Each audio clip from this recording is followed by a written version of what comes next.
Hello, everybody. This is Neoplasmic here, founder and editor-in-chief of RenegadePopCulture.com.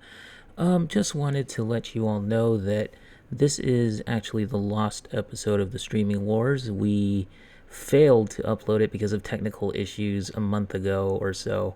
So now we are uploading it completely.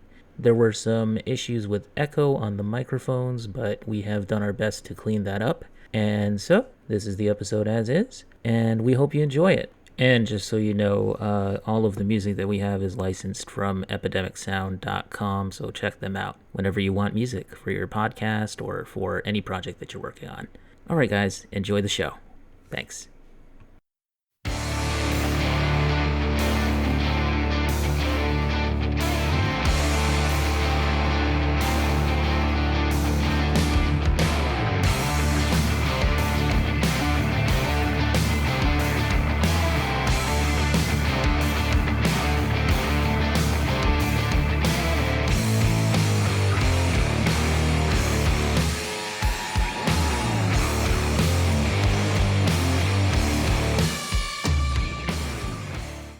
Hello, and what's up, everybody? This is the latest episode of the Streaming Wars, our second episode here on the Renegade Pop Culture Network. This is your host, Keona, and with me tonight, I have Jacob. Hello? And I have Hayden. Hello. All right, guys, so how has your week been before we get to the main stuff here? It's been, okay. I got to, work, I got back to work. I was hired, and it was nice. I'm glad to be back in the saddle. It's getting better, and things have gotten better for the podcast as well. We're going back on Spotify. That's going to be our main platform from now on. Oh, yes, that's right. That's right, indeed. So we actually have some news about that. We have switched our podcast hosts, so we are now hosted through Anchor.fm, and we are currently up on Apple Podcasts, and we are also on Spotify, as well as just being through the website. So some changes going on for Renegade Pop Culture, which is always cool. Hayden, how has your week been? My week has been good overall. Just been watching these movies and just kind of trucking along, doing the best I can, and everything going on right now. Yeah, I hear that. So I've been playing some games and stuff. I've been playing a lot of Destiny 2 because they announced a whole bunch of things for that. So that's what's been keeping me sane throughout this whole week, because a lot of things have been sort of going on behind the scenes, like switching the podcast host and like changing over from Zencaster. So it's been a week. It's been a week, man, I gotta say. Anyway, okay, guys, we are here to talk the Streaming Wars, and basically our main topics tonight are going to be movies that came out after the quarantine was issued. So these are movies, some of which would have maybe debuted in theaters but did not, and also a lot of movies that just went straight to streaming, such as Netflix, Disney Plus, that sort of thing. So, Jacob, why don't you take it away, and let's start with Scoob. Right, so I didn't get a chance to review this one with Mike and Cameron back when they did their video. Scoob, it's sort of the long-awaited first entry in the Hanna-Barbera cinematic universe. And it's gotten a pretty mixed reception. Some people think that it's okay, and a lot of people just really don't like it, especially really diehard Scooby-Doo fans. I will admit, I did enjoy this movie when I first saw it. I know I had a good time. I had some good laughs and such. But from hearing other people's more negative takes on it, I will agree that this movie, although fun, it has a lot of flaws that keep it from really winning over non-Scooby-Doo fans. What were some of those flaws, do you think? Well, the fact that there's no mystery, for one. I know all the, like, you know, all the dated references like Tinder and Netflix and Blue Falcon dabbing, for instance. I did enjoy all the little homages to Hanna-Barbera cartoons. Uh, I liked when they used certain sound effects that you would hear on the shows often, but overall, in the grand scheme, like the Scooby Doo franchise, it is a pretty underwhelming entry. It was weird that like a couple of really old friends like Scoob and Shaggy and Fred and Velma and Daphne would have been thrown off so much by an appearance by Simon Cowell of all people. Yeah, exactly. And Simon Cowell did look every bit as bad as people say that he did. He just looked so out of place. It was very strange. It was like an animated body with like a sort of realistic looking Simon Cowell head and Yeah. face. Didn't Yeah. really work. Yeah. Also, everyone had problems with the voice cast. The voice. I actually didn't mind Will Forte as Shaggy. I thought he did a mostly good job. But one casting that really kind of irked me was Amanda Seyfried as Velma, Or or as wait, Daphne. Daphne. I think no, Daphne. Yeah, sorry, Daphne. Um, because Amanda Seyfried has such an undistinct, unrecognizable voice that it just doesn't belong in an animated movie. Okay, if you're gonna cast a name like that, it should be someone with a really distinct voice. Because otherwise, why even bother casting them? Yeah. Um, for me, it was largely the same kind of experience. Like I thought the voice cast did a decent job, all things considered, but something was clearly off at the same time. Yeah, that movie to me, it was so, and I wanted to see it. It was one of the rare like CG animated films that I really wanted to see, and it ended up being kind of disappointing and a little bit boring, honestly. Like the fact that it wasn't really a Scooby Doo movie, you know, like it was more of like a Blue Falcon slash Hanna Barbera kind of thing. Hayden, did you want to add something? Yeah, I think it just. I wish they kind of marketed it maybe in a different way to the point where they didn't advertise it specifically as a Scooby Doo movie, because I think that's part of the reason for most of the issues that people have with it. Yeah, I would agree with that. And also, the story is insane. Right. Like, there is so much they throw at you and expect you to get. Like, I should I put like a quick spoiler warning for those who want to actually. It's been out a while, so I think we can talk about it. Yeah. The reveal that Scooby Doo is apparently one of the descendants of Alexander the Great's dog, and also the key to the underworld, I feel is a bit much for us to kind of swallow, and it just expects us to go with it. In terms of positive, I did actually really like the animation style. I thought that was really, I really liked that personally.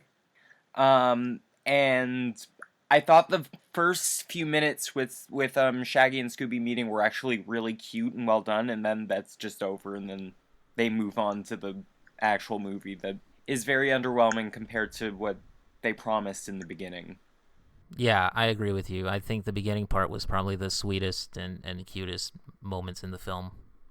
Um, I, you know what? I think they really should have just gone with just a back to basics type of story. It's just them and the haunted house, trying to figure out who the ghost is or whatever. Just because, because Scooby Doo as a franchise has been going in so many different fantastical directions. You know what I mean? Like they just go. It's like a world trotting sort of thing, and it just. I think it would be pretty refreshing just to see them kind of almost like an origin story. Kind of go bring Scooby Doo back to its roots. Just give us a straightforward story. Yeah, I agree. I looking back at some of the older Scooby-Doo movies, like I just watched I think it was Aloha Scooby-Doo or something, because it reminded me of home a little bit, but at the same time not. It's an experience to see like what they've done with the characters since then, and I think with this movie, like I would have been fine with a Blue Falcon cameo, but or like a little sequence with him in it, but not like the whole movie being about Blue Falcon.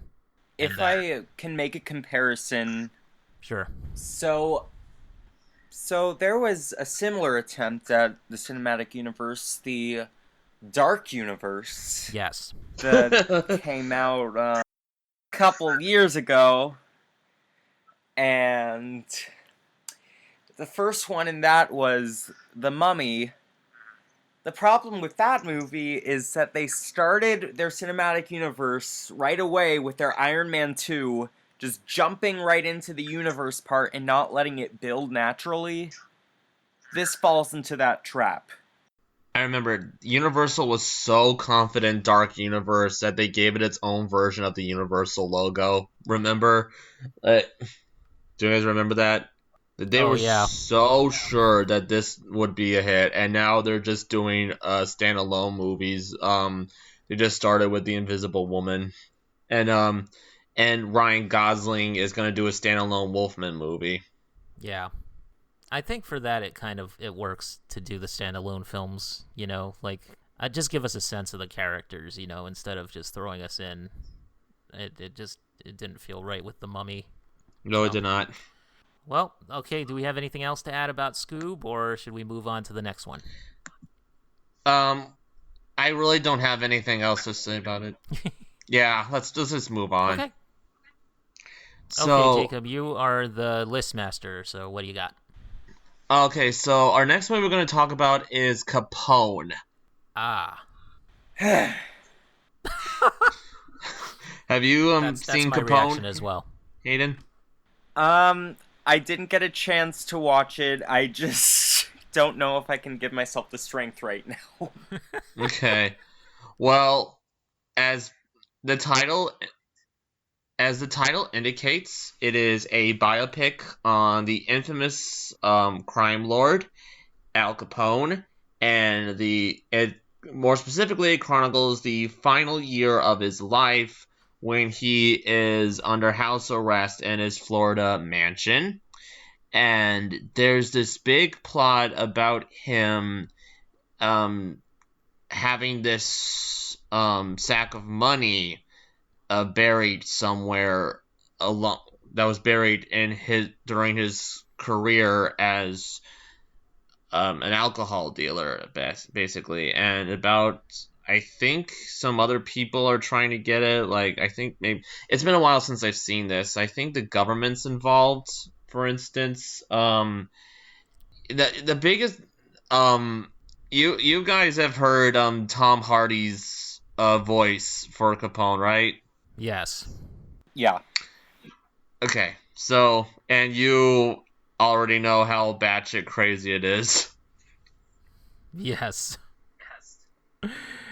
It sounds like a very gruff Bugs Bunny mixed with a stereotypical mafioso accent. Yeah. Yeah, it really doesn't work for me. I thought it was... Actually, what he kind of sounded like to me was Danny DeVito's Penguin. Yeah, that too. It in fact, there were some scenes like that scene.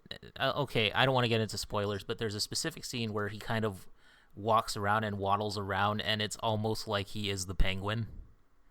Exactly. From Batman Returns. Yeah. Yeah. And honestly, the biggest problem with this movie is that it's just so meandering. Like it just it doesn't even seem to have an end game at all. It's just scenes that admittedly are nice in and of themselves. They feel like they belong in a much better movie, but there's not a whole lot of connective tissue to them, besides, for superficial reasons. Like, there's no real overarching theme that connects them all together. Like, there's individually they would make for really good sequences, like the part where he's watching The Wizard of Oz and he's singing along to the Cowardly Lion song, like I'm king of the forest, and that's in keeping with that sounds like something Al Capone would actually do, and also a scene when he is fishing with someone who wants to know where the sack of money is, and an alligator comes and eats the fish that he's trying to get, and so Capone gets a gun and tries to shoot the gator. Yeah. And of course, there's that infamous scene where he literally shits the bed. Yes. Oh, okay. I mean, there's a kernel of an idea here which could make for a really interesting psychological drama. Like, I feel like that's what they were trying to do. They were trying to take us into the mindset of this man who suffers from, like dementia and and I think he had syphilis. Oh, really? Yeah, he had like syphilis and dementia. So he was just starting to basically lose control of his faculties, and like the idea is that you're seeing him slowly just lose his grip on reality. And I feel like there's a movie there that could have been made that Josh Trank could have maybe tightened the focus on, and it would have been better, and maybe reined in that voice a little bit, because every time Tom Hardy spoke in this movie, I went right out the window. I was like, nope, I'm not into it anymore, because to me, it messes with the drama. It messes with the tone to me when you have a voice that cartoonish. Yeah, it didn't work for me.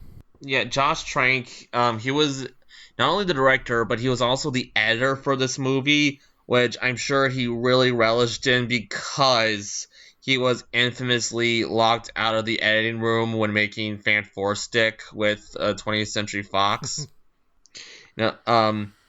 So he didn't really agree.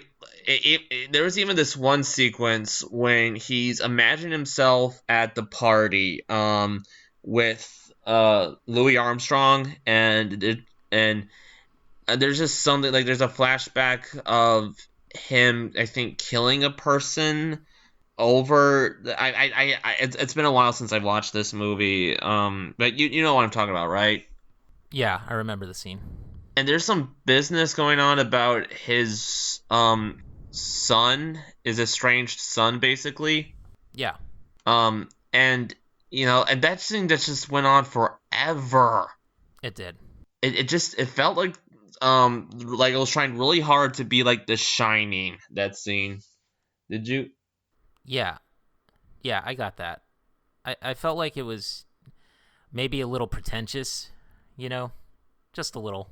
I'm like, okay, there's something here that could have been a better movie. It could have made it a better movie, but for me personally, it was very slow and kind of, it was like I could see what they were going for, but at the same time, it wasn't very well executed. So, in my opinion, I felt like for me it was a letdown. Oh yeah. So, okay, well, let's just move on to the next one. Then we've already spoken our piece on that. So, next we're going to talk about the High Note. Ah, okay. So, The High Note is sort of a romantic comedy where Dakota Johnson plays a music producer for a diva, essentially a Beyonce-like diva. And no, she doesn't play a producer. She just plays an intern who acts as the diva's assistant, right? And she thinks that this musician, she's spent too much time making greatest hits albums or concert albums, that she should put out more original stuff. She should put out an album with new songs. And that's just not what people are demanding these days. And so she discovers a young man who is also gifted in singing, and she sees him as her way to break out as a producer. And, it's basically these characters trying to trying to make a name for themselves, both the producer and her new partner. And, so, and it's about, it's basically, this movie is a grandma's movie. Wouldn't you think so? Yeah, I would say for me it was it was okay, I would say it was like slightly above average maybe. Yeah, it kind of goes through certain cliches in the script, doesn't it? Yeah. Hayden, go ahead. I know you have thoughts on this one, so go ahead. So I think for what it is, it's a movie that knows exactly what it is. It's not really trying to break any new ground. It is just a nice movie, and there is a place for that. Yeah. I think the movie, it definitely knows who it's catering to. It's a movie that doesn't really try, like you said, it doesn't try to tell this new amazing story, but it knows how to tell it well. Basically, it knows how to tell its own story in a way that's engaging enough. And and then the movie, it does have a fair deal of relevancy. It explains why the diva doesn't want to make a new hit album. She mentions that out of all the black musicians female musicians who have had a platinum album, only one of them is over 40. Or no, what is, of all the over 40 women, 6 over 40 women to have a platinum record, only one of them is black. So it does talk about the discriminatory faction that goes into play whenever a person like this wants to go back to being original. Right. Also, in terms of good, I thought the performances were really nice. I always love Dakota Johnson in anything, pretty much. So, she was great. I really like Tracee Ellis Ross as well. She's always really fun to watch. Other thing is, there was kind of a twist that I definitely saw coming. The one at the end. No spoilers, but I definitely called it like about halfway through the movie, and I was proven right. So yeah, that was yeah, that was a twist. That was. Yeah, I agree with the performances. Yeah, Hayden, you were right about that. They did a good job. Ice Cube, he was entertainingly angry, as he always is. He said Hawaii. Yeah. Yeah. There's a funny part where he's bringing this new mixer to do the Singer's Greatest Hits album, and it sounds awful. It's overproduced and such, and Dakota Johnson, she comes in with her own mix of the songs, and Ice Cube basically takes her out to the hall and tells her that you have to earn your way to your opinion. He says, yeah, of course, that guy's mix is trash. We would never put that out. But when will I ever get a chance to work with him again? Essentially. This is a very minor thing, but there was the scene where Ice Cube stole Tracee Ellis Ross's like licorice. Oh yeah. Oh. Briefly, and and it really made me concerned for a while before I remembered this was made pre-COVID. So oh god, yeah, right. I was temporarily very nervous, and then I'm just like, oh right, there was a time when we could actually do stuff like that with lower risk. I did like that moment where he was like, "Oh, you're so full of sugar, baby. I'm gonna eat you all up." And then he's like, "Never mind, you're frost. I'll just skip the frosting or something." It turned out to be a piece of cake he was talking to. I thought that was funny. Oh yeah. Speaking of I can imagine my grandma watching this and just loving it and just cackling at the joke of the singer Grace is her name. At first she looks like she's at a drive-through, but then you see that she's actually at a food truck, and Oh, that is such a grandma type of joke, an old lady joke. so what did you guys think about it? Did we like this movie? Did we not like this movie? I liked it. It was nice little brain candy. Basically, it was just nice, uplifting, mildly enjoyable fluff. Basically, It is not challenging you, so it's fine. It's more than I can say for some of the other movies on this list. Well, I liked it more than I liked Capone. So there you go. There you go. All right, next one. okay. Next up is Valley Girl. Uh, So okay, so let's talk about it. okay, Valley Girl is a remake of a 1983 exploitation movie that is incredibly dated, extremely. Like every 80s slang term you can think of is in this movie. Like, oh my god, and gag me, and bitchin', and and far out. Like if you can think of an 80s catchphrase, it's in this movie. Okay, You know what though? That was kind of what I liked about it, because it reminded me of the '80s. Yeah, this movie though. You grew up, and didn't you grow up in the 80s though? Well, I was born in '81, so like I'm a child of the '80s, I guess, and a teenager of the '90s. So yeah, you could say that. It did feature a very young Nicolas Cage, the original one. The original one. Yeah, Nicolas Cage. Yeah. Yeah. I'm a child of the 90s, and the original Valley Girl, I watched it to prepare for the remake, and it is unwatchable to me. It really is. It was hard for me to sit through as well. Yeah. But I did like I liked the whole '80s vibe. That was the thing that I really enjoyed about the original. So that was it for me. So, and let's segue into the remake of this movie. So, it kind of takes it in a new direction in a way. It's like, it's more tongue in cheek than it certainly is. And there are differences here, like Do you know what made me feel old? what? The fact that Alicia Silverstone is playing moms now.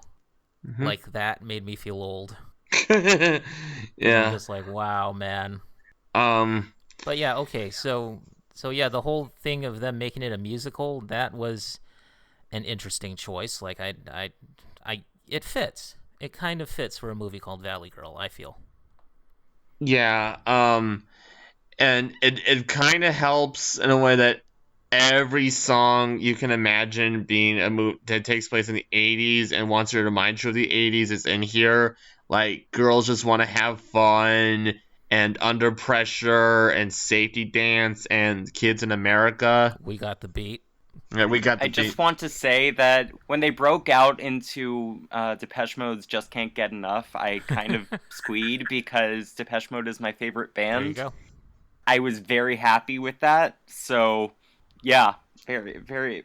I will never be upset with anything using Depeche Mode.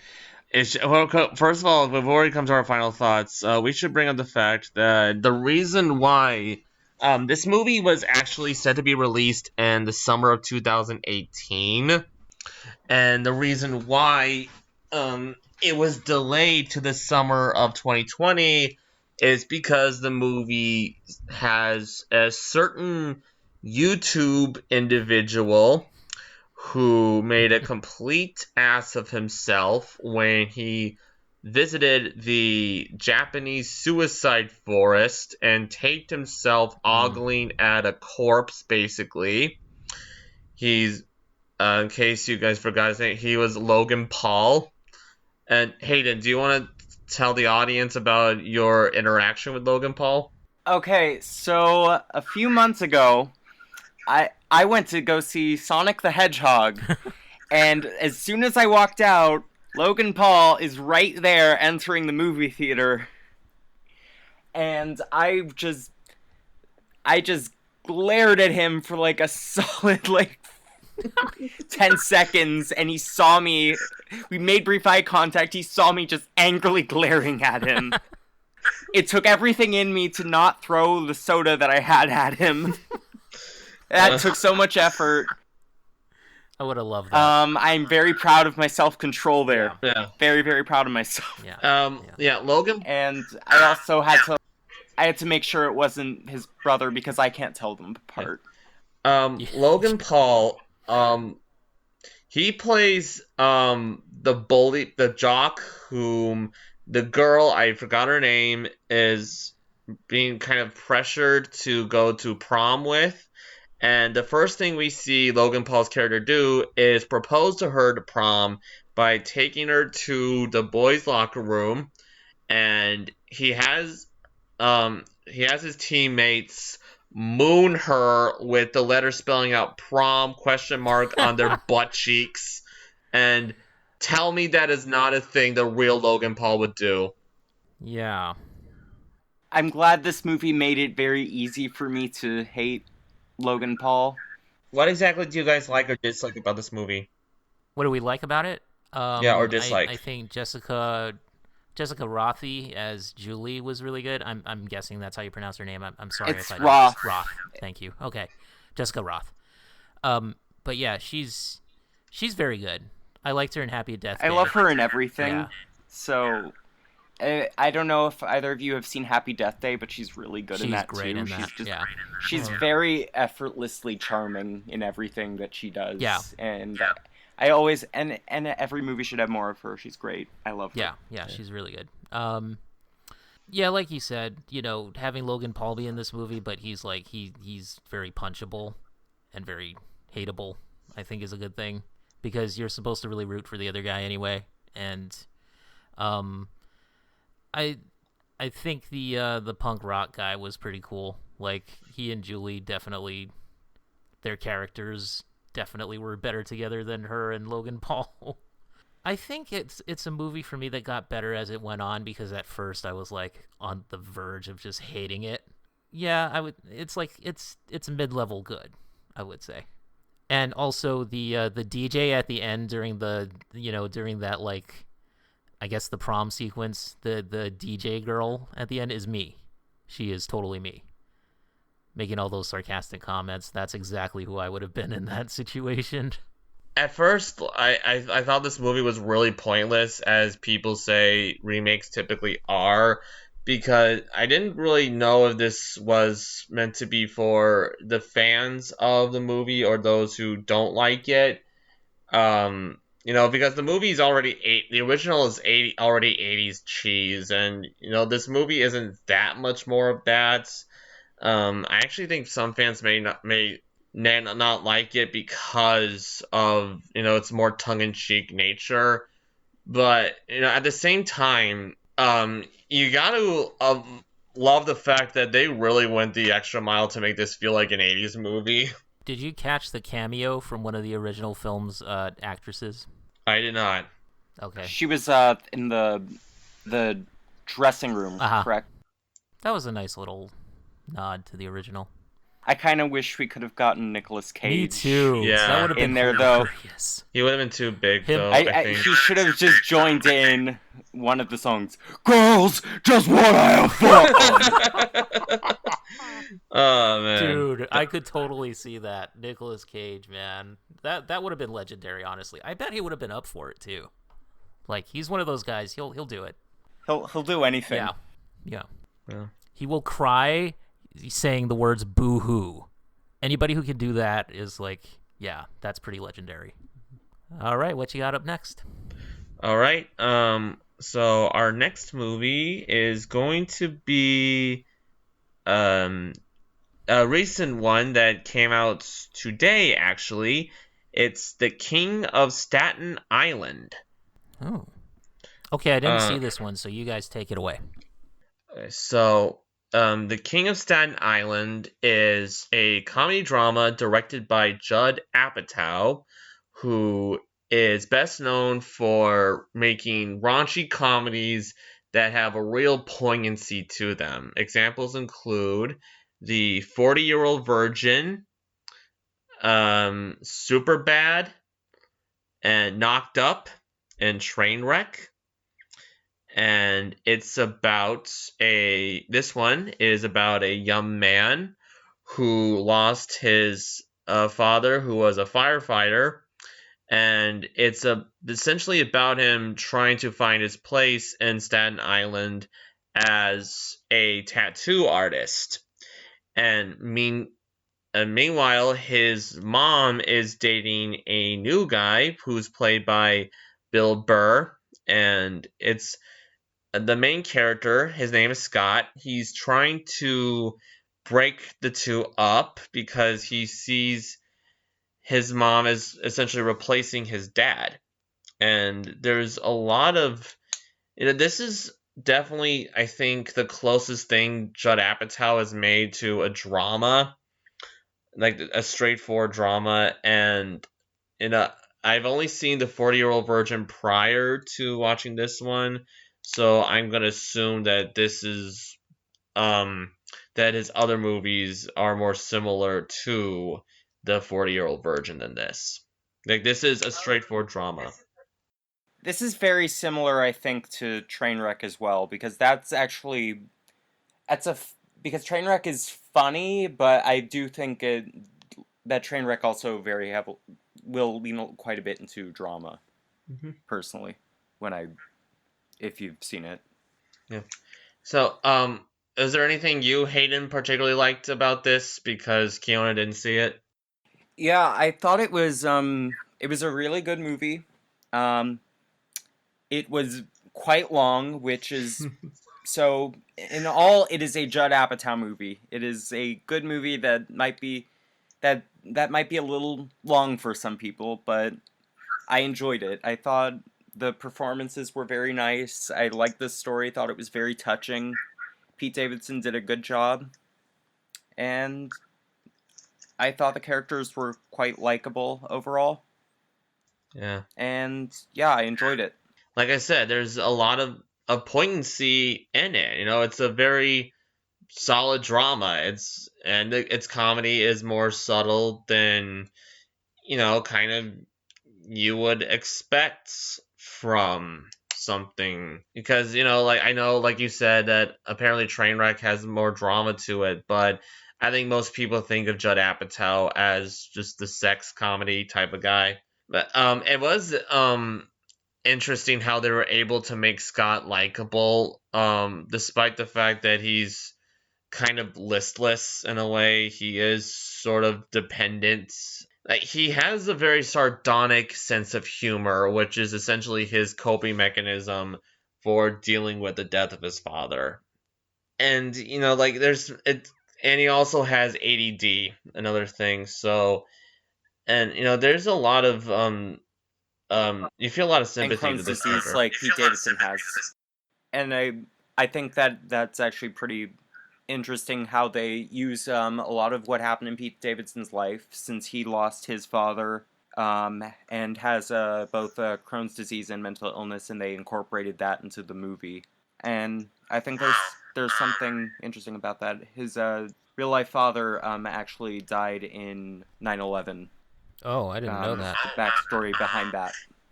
Another interesting, I have to point out, Steve Buscemi plays one of the firefighters that Bill Burr's character works with, and Steve Buscemi was actually a volunteer firefighter during 9/11. Right. So I'm sure that was intentional. That was the main reason why he was cast. It'd be a real coincidence if it wasn't the reason. And honestly, and Scott, he does some pretty screwed up things. Like, he has his friends rob a pharmacy, I think, so he can have the drugs, sell the drugs for money, I think, so he can start his own tattoo parlor. I was thoroughly impressed with this movie, that it was able to go into such dark territory and still be able to find some humor in it. Yeah, it definitely is a movie that tugs at your heartstrings in a very strange way. That I think that's the best way to describe it. That does sound interesting. Maybe I'll give it a watch eventually. What's up So, next? okay, next movie is The Lovebirds, which was originally going to be released by Paramount, but then it was moved over to Netflix. I actually did see this one. I thought it was okay. I would say that there were moments where I did in fact laugh out loud. It had some funny moments in it. It took a really weird turn towards the end that I was like, okay, I don't know that I really thought that was where it was gonna go, but in terms of, I find Camille Nanjiani very funny, and I find Me too. I'm sorry if I'm mispronouncing her name, but like Issa Rae, I thought was very good in it too. Like they were funny. Yeah.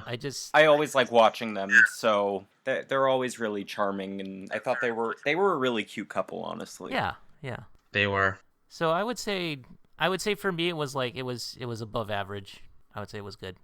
With that said, it's a very Netflix and chill type of movie. Like I do think Paramount, like other studios, they're figuring out which movies can go direct to video on demand or on streaming. And with such a low stakes, kind of not incredibly original movie like this, I think that watching it digitally is really the best route for this type of movie.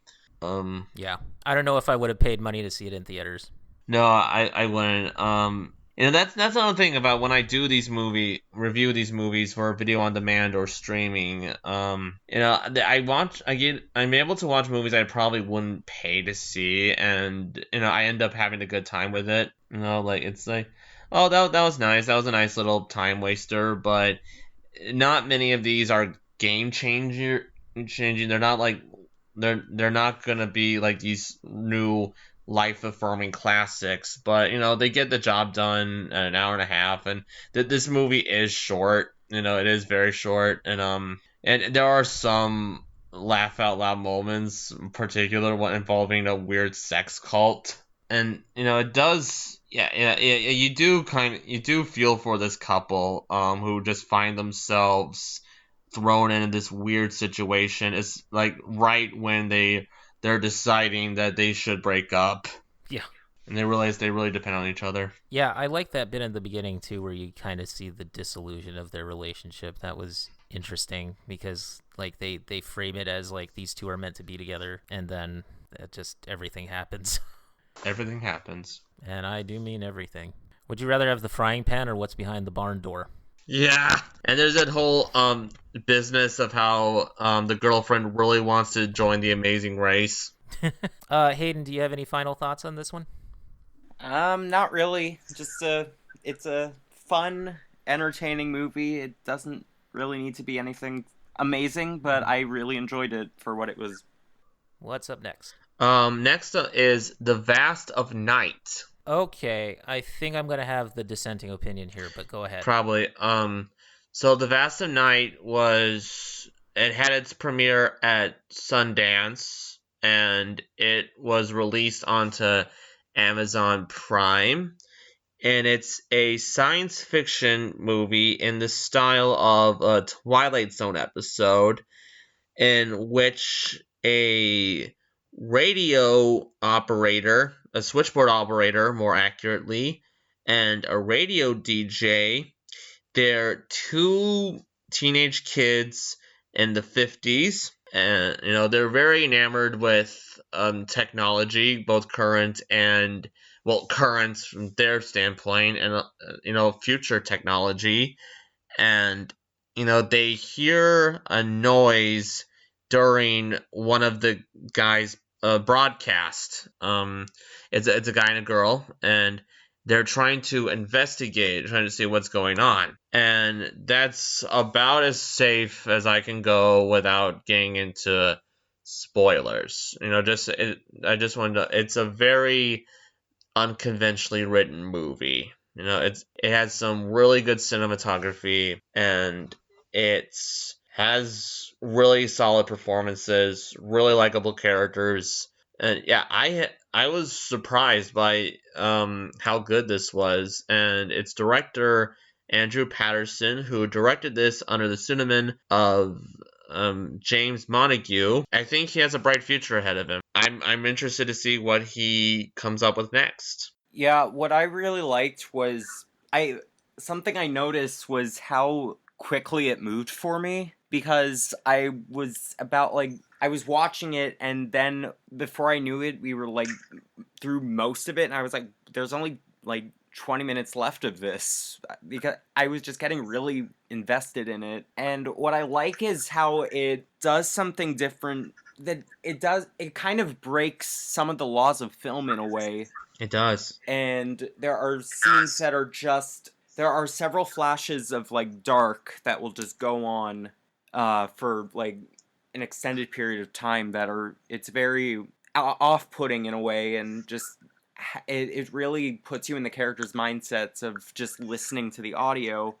And on the opposite end, there are also moments where it's doing these big sweeping movements of the small town that they're in. There are some scenes where it's just still images, but you're just kind of transfixed on the screen, despite like not much happening. It just really sucks you in with both, like, it's like both like visually interesting movie, and like in terms of audio, it's also very, very fascinating and unique kind of movie that I really enjoyed what they did with it. Yeah. Keona, why do you disagree with us? Well, I don't entirely disagree. I think that for me, I like the whole Twilight Zone kind of setup that they did. It also reminded me of like a mid-level X-Files episode. It was, the characters I found very irritating in the beginning. Like, I really didn't like them. And I think it's because they were both chatterboxes, and like they were just talking about things, and I was just like, where is this whole thing going? I don't know if that's just me being impatient or what, but I just felt like I felt like, okay, so I had heard about this movie through one of the reviewers that I watch on YouTube, and they said that it was brilliant. And so I was going into this thinking like, okay, so show me something new here. I don't know, for me personally, it was just like, this isn't anything that I haven't seen before. Really? Yeah. They did some things well, though, like the cinematography, like you said, that was really, really good. There are some shots in here that I think that the tracking shots in particular that I really, really liked. I felt like the things that they did stylistically, like kind of peering back in as if it's a Twilight Zone episode, and the fades to black for like, for like, however long it was, like a minute or two. I felt like, to me, that sort of took me out of the story. Fair enough. Yeah. I think that's a little bit intentional, though, in a way, like, because it's kind of meant to like specifically like remind you that it's like a story specifically that you're watching, and it's something where you don't know like if it really happened or not. It's kind of trying to sort of make you question how much of what you're watching is real and how much isn't. Yeah. It didn't really work for me. Okay. Well, would you at least admit that the long shots were really impressive? Oh, yeah, absolutely. Absolutely. I think in terms of cinematography, it was very interesting. And I think in terms of some of the dialogue was good. Some of it was incessant. And to me, it made the lead characters in particular just seem very unlikable for me personally. I think that's a very subjective point of view, though. I think that a lot of people are going to like this movie, and that's fine. I just found it for myself. I felt like certain things were unnecessary, and I felt like it was just a mid-level X-Files episode. Okay. Well, I'm just gonna say, really, to each their own. Yeah, exactly. I just want to say I really liked the girl DJ. The DJ. She was really the girl switchboard operator. I just liked how enamored she was with certain trends. Like, I love the dialogue where she talks about stories she heard in a magazine, how in the future, quote unquote, that cars will have built-in GPSs basically, and how people will start talking like a phone basically. See, I thought that was where they were going to take it. I thought that they were going to go in that direction of like, maybe there's some kind of wormhole kind of happening or something, but they ended up not going in that direction. So I don't know. Oh, Like I said, it's entirely subjective, and I certainly don't begrudge anybody liking this film. I think that the director has a lot of potential, and I think that you can see that clearly in the tracking shots. And I think there's some positives and some negatives for me personally. okay. Fair enough. Yeah. Moving on to the next movie. I think only I have seen this movie, Arkansas. Yeah, I have not watched it. Yeah, I haven't seen it. Okay, What's it about? Well, Arkansas, it's two drug dealers played by Liam Hemsworth and the movie's director, Clark Duke. They're promoted to Arkansas to move wholesale and they find themselves working for a kingpin by the name of Frog, who is played by Vince Vaughn. He's someone that they've never seen before, and Frog is working through a woman played by Vivica A. Fox. And there are mistakes that these two men make, and it's basically about them trying to survive as Frog is going after them. And yeah, it's a movie that really wants to be a Coen Brothers movie, except that it takes itself a bit too seriously. It is a very confidently directed movie. It's, this director, like I said, Clark Duke, he has potential, but he really needs to find his own identity here. There are times when this movie does kind of feel like it has a more a comedic vibe to it. Like, there's one where one of the dealers covers his truck full of cocaine in it. He covers that with traffic cones to make it less suspicious. And also, there's a comedic scene where two characters are shooting at each other, and they're both on the floor, and they start holding each other, like father and son, basically. In this movie, it was very well polished, it was well crafted, but I just really wasn't that suckered into it. And I wasn't sucked into it, that's what I'm trying to say. It was kind of a whatever type of movie. And that's really all I have to say about this one. Watch it if you want, just to kill some 2 hours. But overall, there's just not much here. Okay, so moving on to the next movie is one I actually did enjoy quite a bit. It's Blue Story. Yeah. And you've seen Blue Story, right, Hayden? I have. I watched it just last night. Okay, I haven't seen it, so... Okay, then. Well, Blue Story is the film debut of Rap Man. As you can tell, he's a rap musician, a British rapper, who based this movie on a YouTube series that he did, which were based on his experience, I guess. And it's about two black best friends in London, in Britain, named Marco and Timmy. They're from different areas of London, Peckham and Deptford, and they find themselves becoming enemies in a violent and insidious post-Cold War. And it's based on Ratman's personal experiences growing up in Deptford. So it has a real immersive quality to it. You feel very much like you're there. Strangely appealing in a way. Like, you do kind of feel for these characters. You can feel the friendships they have with each other. They have good chemistry, which makes it all the more tragic when they end up at each other's throats. And a lot of tragic things happen in this movie. Obviously, it's going to be a very dark story.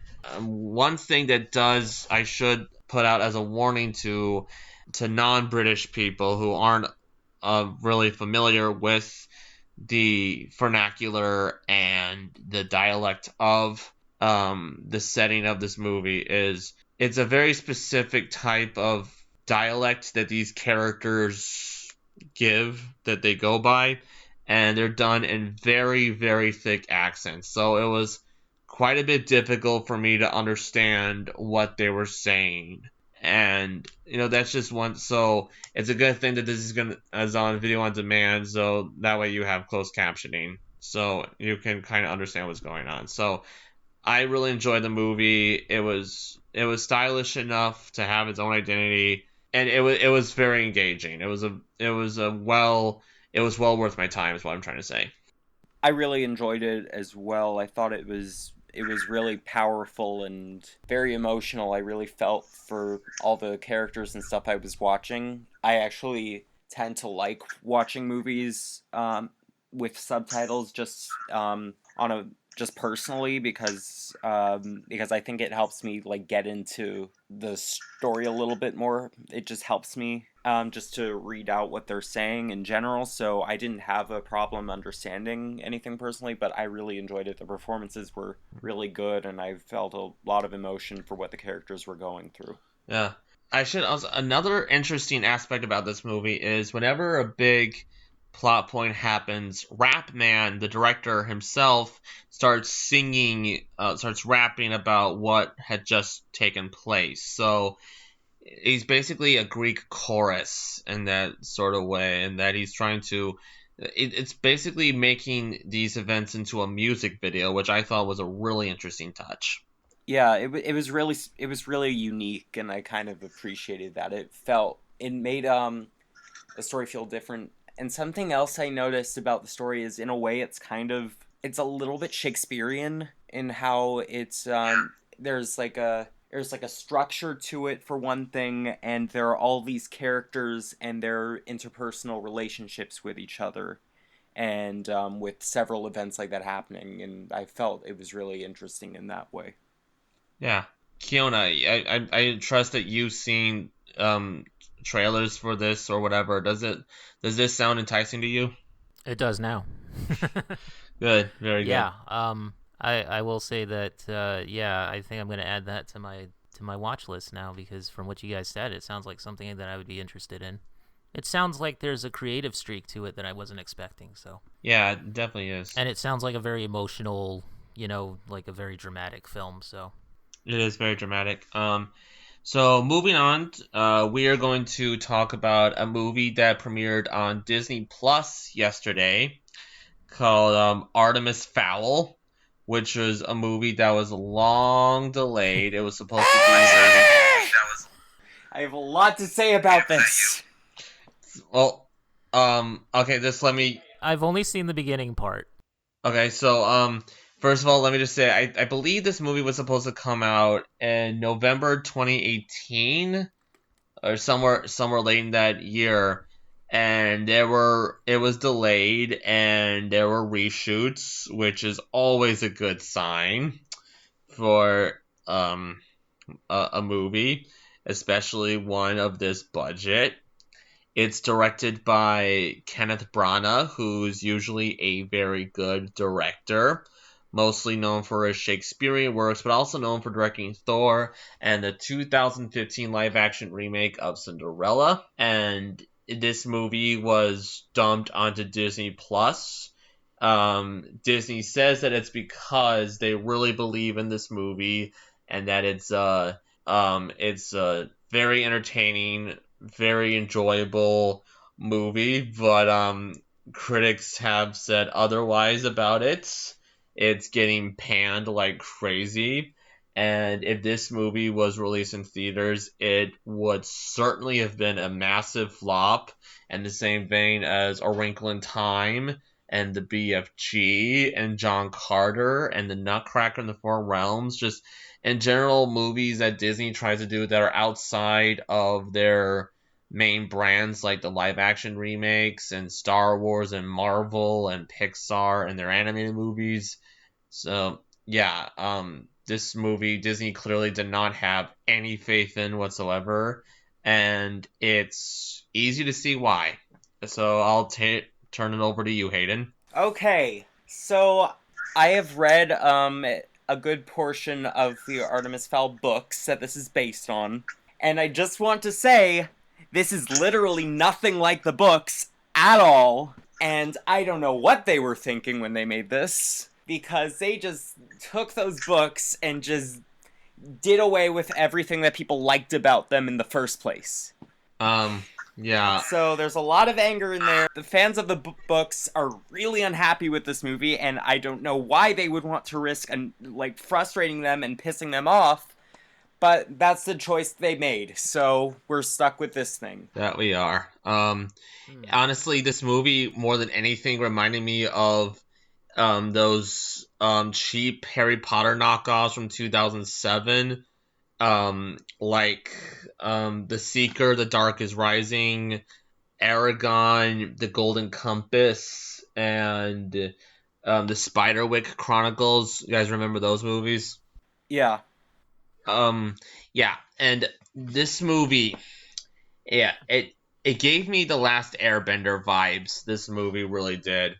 I have not read the books that this movie is based off of, and I'm assuming that it is not a faithful adaptation at all, because if it was, I probably would have at least been entertained by it. This movie is not entertaining at all. It's just exposition after exposition after exposition. None of the characters are charming. There is no downtime in this movie. There is never a point where I cared about anything that was happening. There was hardly any style to the way this was shot.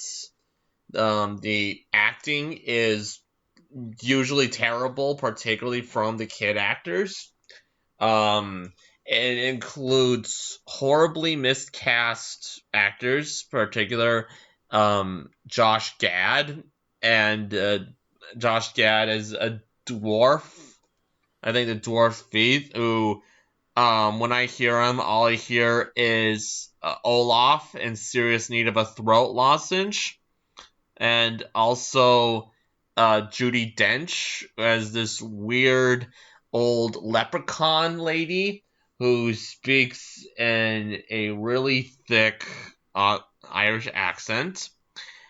She sounded like Irish Patty and Selma from The Simpsons. Yeah, she did. She really did. Yeah, this movie was not fun. Even at 90 minutes, it felt too long. I felt like I was watching a Disney Channel movie from the 2000s. I'm amazed that Disney would release something like this.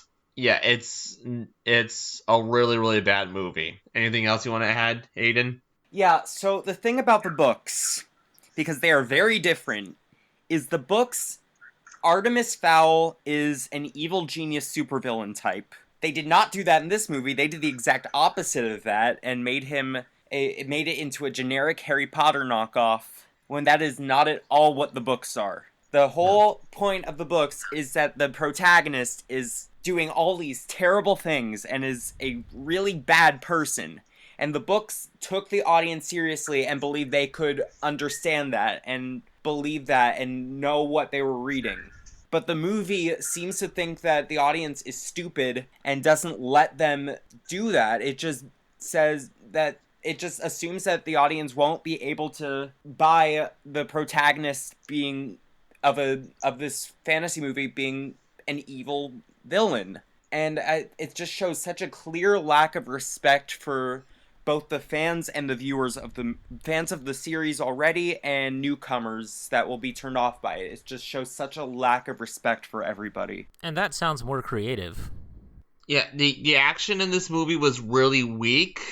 Almost all the story takes place either in the underground fairy city or around the Fowl mansion. There's only one shot in this movie that was done with flair, and that's when they're fighting the leprechauns after they set up a time bubble around the mansion. Just a clarification, they're elves. Okay, they're elves. Okay. The movie does have an interesting idea in that it depicts fairy magic and in a way that seems like technology. I thought that was cool, which interestingly enough, that was kind of touched upon in Thor, another movie directed by Kenneth Branagh, in the same ways. About science and magic kind of being the same in a way. So there was a lot of potential for them to touch upon that in this one, but they didn't. Yeah, this is a really, really awful movie, and it was the longest 90 minutes I've ever watched. Sounds like I didn't miss much. You did not. What else is there to say? Yeah, it's the effects are really bad. Particularly, and this one element involves Josh Gad stretching his mouth out to where he can eat a lot of dirt basically while he's digging, and it looks horribly fake and horrifying. And it's this movie, like I said, it's not fun to watch at all. It doesn't even do a good job of making Artemis more likable. He's just a little know-it-all little dweeb. This movie does have a fake out death, which would have been sad. It would tug at the heartstrings if I gave any bit of a shit for these characters if they had any charm to them at all, but they don't. And there's really nothing else I can say about this. It's just really awful, and that's unfortunate. Also, that narration. The narration by Josh Gad doing that voice just keeps going. It does not stop. The whole movie, it's narrated him. And I actually really like Josh Gad. If you're somehow listening to this, Josh Gad, I love you, but I have no idea what was going on here. So to me, when I watched the opening, maybe 15 minutes or 20 minutes or whatever it was before I had some issues to work out for the podcast, it just seemed like they didn't really set up the world at all. They did not. So the idea is that the elves are living with the humans. Like, do humans know about the elves? Mm-hmm. Like, I didn't even get that. And like, what exactly? What is the state of the world that that Artemis Fowl Jr., I suppose, is coming into? I mean, like, and what is the significance of his father? I mean, there's not much world building here. There's not much in terms of, like, setting up who the characters are and what their relationships are to each other and stuff like that. Like, it seems like he has a sort of a not great relationship with his father. Is his father supposed to be, like, a villain in the books, too? Is that what this is? Yeah, basically. Okay. So it's basically like a supervillain family. Yeah, he is in the books he's essentially like a James Bond villain.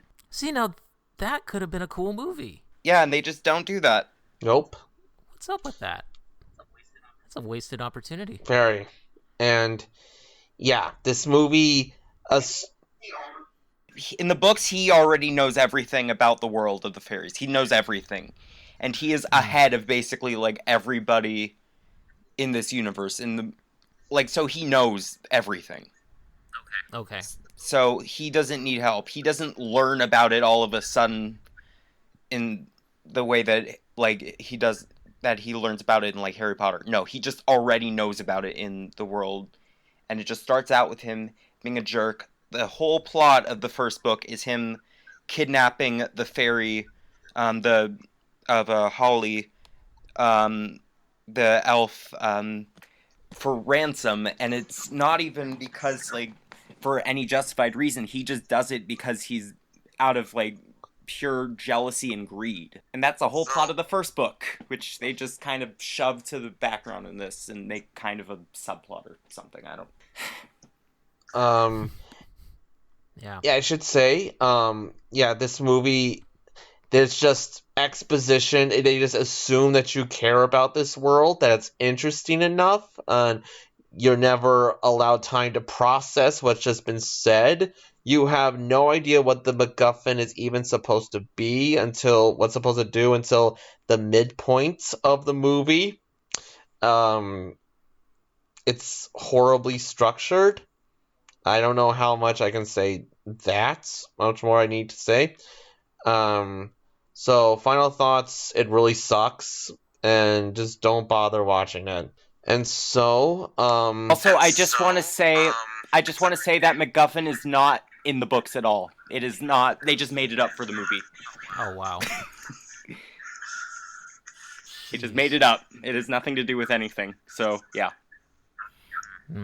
Okay, so and to close off this podcast, I'm gonna turn over to Keona because he has seen the new Spike Lee movie that premiered on Netflix yesterday called The Five Bloods. So, Keona, take it away. Okay, so The Five Bloods, basically, it's a little bit of historical drama. It's a little bit of almost a I don't want to say a heist movie, but it's sort of like these four Vietnam veterans who all happen to be black, and they reconnect and reunite with each other. They go back to Vietnam in search of gold that they left there, and also to find the fifth, because it's called the Five Bloods, their fifth comrade who had died in action in Vietnam. And the story is basically about them reconnecting, going there, and seeing like what the country is and what it has become, and sort of how the people treat them, and if the wounds of the Vietnam War are still alive, and which they are. And for the movie, the Vietnam War was an immoral war, and these men were they were fighting an immoral conflict for a country that did not really care about them. And it gets into the civil rights issue, and it kind of juxtaposes the two, because you see like Martin Luther King and a lot of people back home and what they were fighting for, and then you have these men who were fighting in Vietnam to support this country that really just didn't seem to give a shit about them. And I found that very interesting to see that sort of perspective on the Vietnam War, and also on the men who fought for our freedom, basically. These black men who maybe shouldn't have been put in that position. Maybe it was unfair and unjust of us to put them in that position, but there they were. I felt that Spike Lee did I would say a masterful job with this film. I was very impressed by it. I would say this is the movie, out of all the movies that I saw, this was the one that kind of stuck with me. And in terms of its themes, in terms of how timely it is, in terms of the acting and performances. There are things that happen in this movie that I won't spoil, but let's just say that there's a lot of shocking moments and a lot of like violence that occurs. And you can see, even in the people in Vietnam, like the war there has left, it's left a scar on the soul of the country, even as much as it's left a scar on the soul of this country in the U.S. So I just thought it was an interesting perspective, and I liked all the nods to the different war movies. Like there's an Apocalypse Now reference or two, and the battle sequences and the flashbacks that Spike Lee does. What he does is he actually changes the aspect ratio of the film when he does the flashbacks to the battle sequences in Vietnam. So it goes from being a widescreen film to being like an old school sort of like 4:3 aspect ratio. And it almost looks like he films it on film as well. So it's instead of on digital. So it was a very interesting stylistic choice. I felt that in terms of the cast and the performances, I think Delroy Lindo finally, after all these years, has his moment to shine. This is really his movie, and he carries it. And he does it as a very complex and complicated character, and someone who is very deeply wounded by his experiences in the war and also his experiences in life in general. And he has these moments where he's just talking to the camera, and it's supposed to be, I think he's losing control, he's losing grip of himself, but he's talking to the camera as if he's talking to us. And it's so powerful, and they're like soliloquies, just brilliant monologues, I would say. Brilliantly acted and really well written, and if he doesn't win Best Actor for this, whenever they have the Oscars or however they do it, I think it's I don't know that I can agree with that, because I think that he gives the performance of his life in this movie. So, um, overall, I think I would recommend watching it just because it's got the historical aspect to it, and it's got some very edifying moments in it, and it has these moments of just shock and awe, and just like, it's so profound and it's so hard hitting and it's very emotionally intense. So I would say give it a watch. I think it's one of Spike Lee's best movies that I've seen. So yeah. Okay, cool. I'll definitely check it out. I have only seen two Spike Lee movies prior to this, Do the Right Thing and Black Klansman. And I know that he has a very hard-hitting approach to when he tackles stories that are relevant to American black culture. Um, he is a very powerful and visceral storyteller. I look forward to this. Keona, you made me want to watch it even more. And yeah, it sounds really engaging, and I can't wait to check it out. Yeah. It's surprising too. Like, there are very few movies where I would say that things surprise me.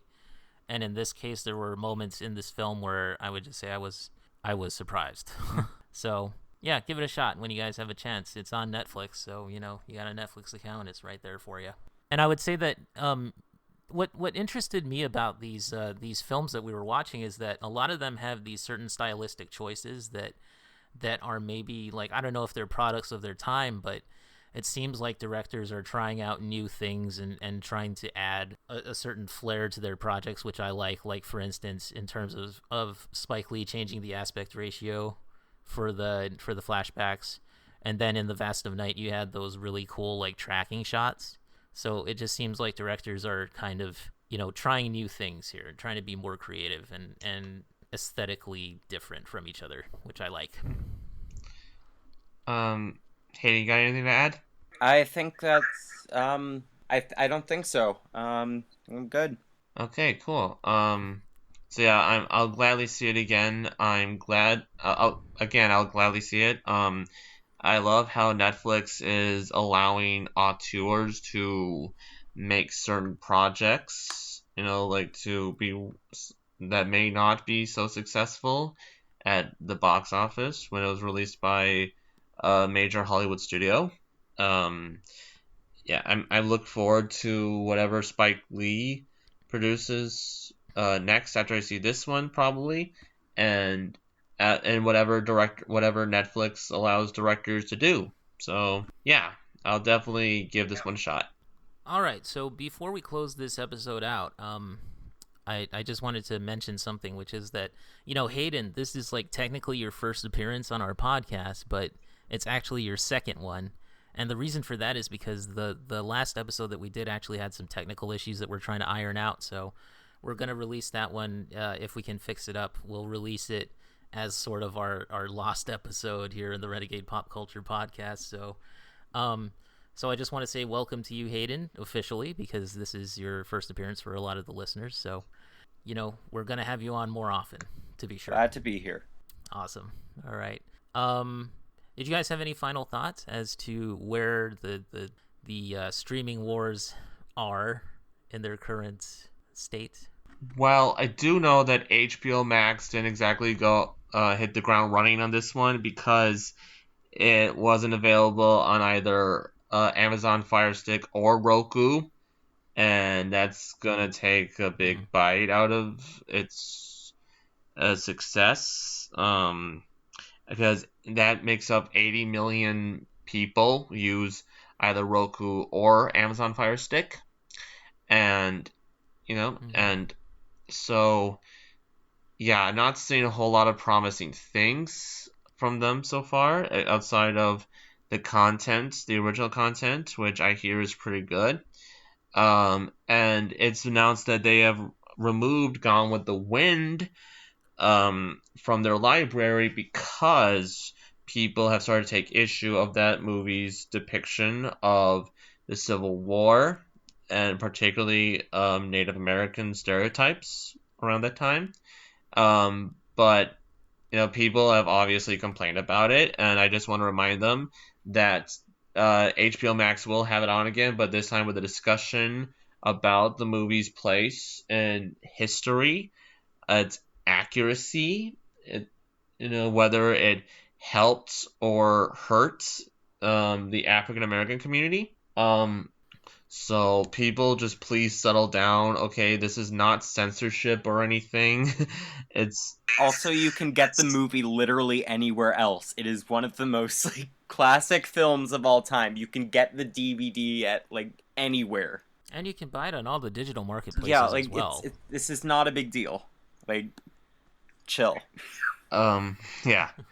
And also, I'm just surprised that so many people wanted to watch Gone with the Wind all of a sudden. Yeah, that is the last movie I would want to watch right now. I'm sorry. It's a classic film. I mean, I feel like it is one of those movies. I've seen it, and I think it's a classic for a specific reason, which is that it's well made. But yeah, there are problematic things about it. And also, it's just it's kind of depressing to watch right now with everything going on. I just don't understand why anybody would want to watch it in the first place. Yeah, you want to watch a movie about a civil war right now? I mean, you do you, but I don't get it. Yeah. Mm-hmm. I just want to say, in terms of streaming, despite the little hiccup in Artemis Fowl, I am so happy that we are getting a new chance at Percy Jackson as a series on Disney Plus.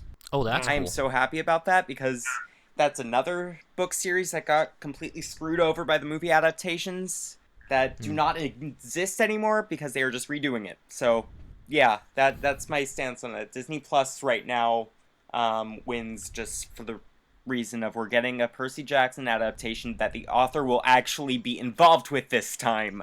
Oh, that's good. Because he was not involved in the last one at all, and he openly criticizes it every chance he gets.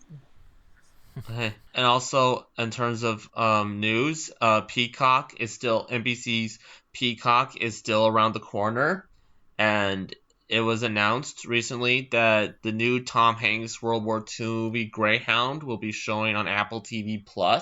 So we'll be covering that, and some other VOD movies that are on the horizon include You Should Have Left, which is a horror film premiering next week starring Kevin Bacon and Amanda Seyfried, and also a Jon Stewart directed and written satirical political comedy called Irresistible. And yeah, you can look forward to us talking about those titles as well.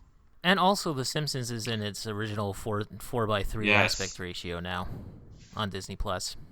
Thank God. We can see that Duff canister gag that was out of the infamously blocked by the 16:9 aspect ratio. Well, I mean, I bring it up because I think that was something that we talked about on the original Streaming Wars, the first episode. Yeah. All right.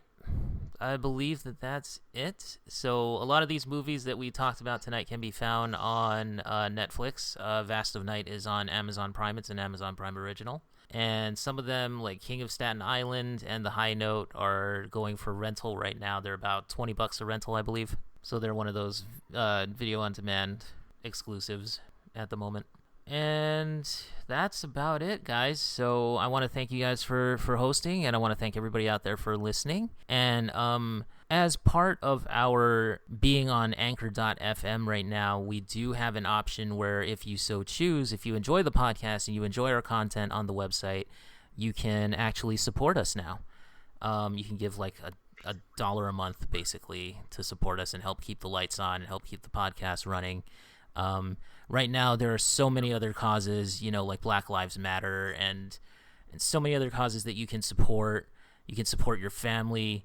So, please do that. That takes priority. But I just wanted to make a note of it because it is something that we will be offering, and Anchor helps us out in that respect. I want to just say thank you to everyone who's listening to us. Thank you to everybody who's visited the website. Things are going really smashingly well for us right now, and keep it up. Keep up the support, and to my co-hosts, keep up the great work, you guys. All right, so let's just talk about where they can find us now on social media. Jacob, you go first. You can find me, Jacob Crable, on Krehbiel on Facebook. I am also a writer for Renegade Pop Culture. I will be returning to do the 23 Marvelous Movies series sometime when I have the time to do so. And you can find me in the Renegade Pop Culture Facebook group. All right, sounds great. Hayden, where can they find you? On Twitter, I can be found at the Hayden Wilder, and I can also be found on Instagram at Hayden Wilder. No the on that one. Awesome. Okay, you can find me on Facebook at Keona Tang. That's KeonaTang. Also on Twitter at the exact same spelling. And on Twitter, we have our Renegade Pop Culture official page, which is at Ren Pop Culture. So you can find us there. On Facebook, you can also find us at facebook.com/RenPopCulture. And we have the Facebook group as well, which you can always ask to join, and there should be a link on the official Renegade Pop Culture page. And of course, RenegadePopCulture.com. Please go ahead and visit us and let us know what you think of the articles that we have up, and let us know what you think of the episodes. We have them posted there. We have them posted on Anchor, on Spotify, on iTunes, and Apple Podcasts. So, if you guys, whenever you guys are feeling like renegades, look us up. All right, guys, thank you so much for joining us once again. We will see you for the next episode of Tuned Up. And, all right, peace out.